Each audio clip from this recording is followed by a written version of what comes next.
বাজার থেকে কিনে এসছে দেশি রুই মাছ জ্যান্ত, ওটাই রান্না করবো। আর কি দিয়ে কিভাবে রান্না করছি চলো চটপট দেখে নাও।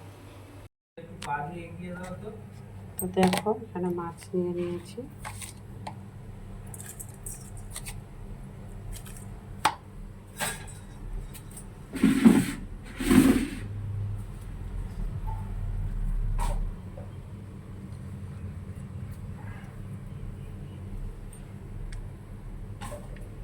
নুন হলুদ ভালো করে মাখিয়ে নিই। আর এখানে মাছে হচ্ছে দেবতে আলু আর পটল কেটে নিয়েছি, কড়াই তেলও দেওয়া হয়ে গেছে।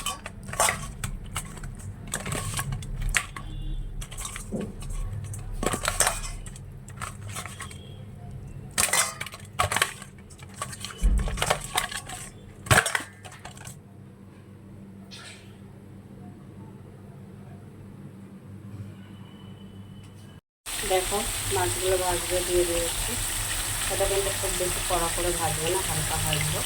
আর এখানে দেখো মাছটা রান্না করার জন্য আলু আর পটল লম্বা লম্বা করে কেটে নিয়েছি। আর মাছের ঝোলে দেখো মশলা দেবো হচ্ছে শুকনো লঙ্কা, কাঁচা লঙ্কা, ধনে, আদা, জিরে সব একসাথে পেস্ট করে নেব। মাছগুলো তো ভেজে তুলে নিয়েছি, একটু হলুদ দিলাম, দিলাম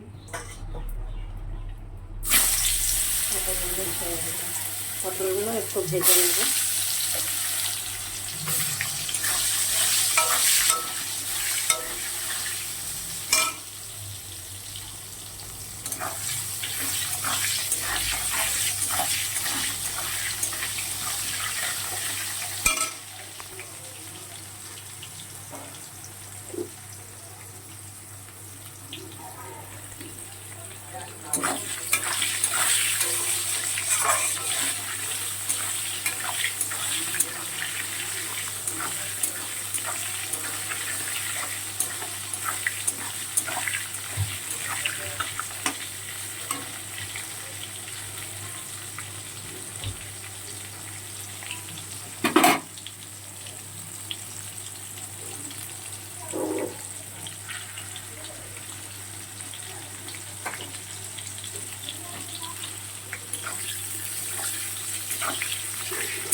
জিরে ফোড়ন দিলাম, গোটা সাদা জিরে।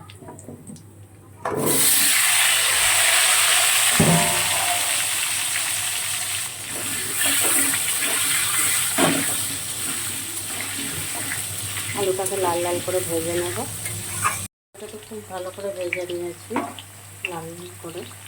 এবার মশলাটা দিয়ে দেবো যেটা পেস্ট করলাম, 3টা চামচের মতো দিচ্ছি।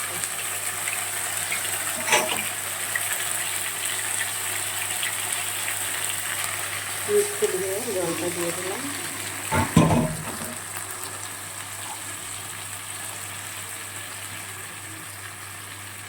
দিয়ে দিলাম পরিমাণ মতো। যেহেতু লঙ্কা পেস্ট করে দিয়েছি সেই জন্য লঙ্কার গুঁড়োটা দিলাম না।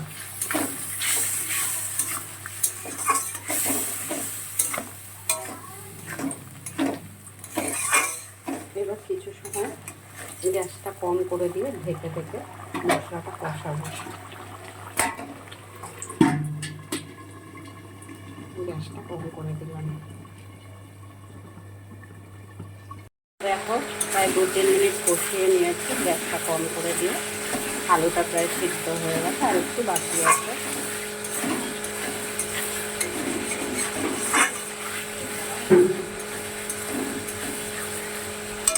এবার এটা যে পটলগুলো আগে থেকে ভেজে রেখেছিলাম পটলগুলোও দিয়ে দিচ্ছি।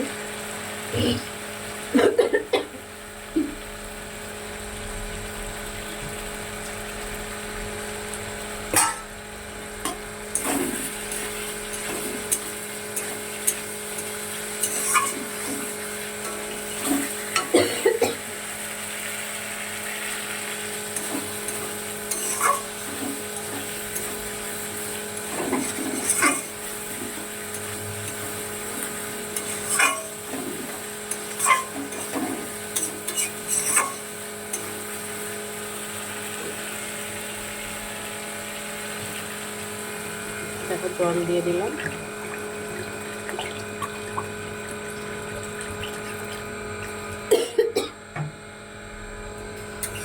ঝোলটা ভালো করে ফুটে উঠলে মাছগুলো দিয়ে দেবো, কিন্তু তার আগে মাথাটা একসাথে দিয়ে ঢেকে দিচ্ছি।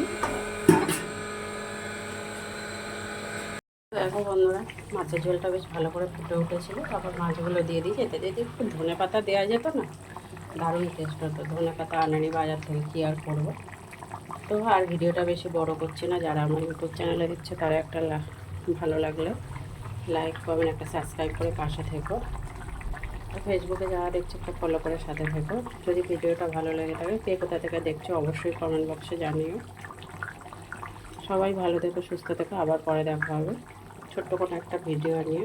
তত সময় সবাই ভালো থেকো, আবার পরে কথা হবে। টাটা।